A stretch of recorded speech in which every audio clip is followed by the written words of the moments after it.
στο έναυσμα που θα είναι ένα up, εντάξει, γυρνάς. Μία επέμβαση, μπλοκάρισμα προτιμάμε.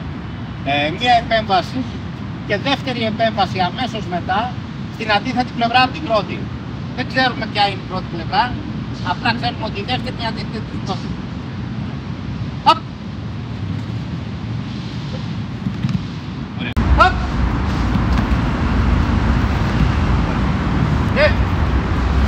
Μπράβο, πάμε την άλλη. Το ίδιο, αλλά τώρα η μπάλα δεν θα πάει υποχρεωτικά κάτω, μπορεί να πάει και σε μέσο ύψος. Πάμε.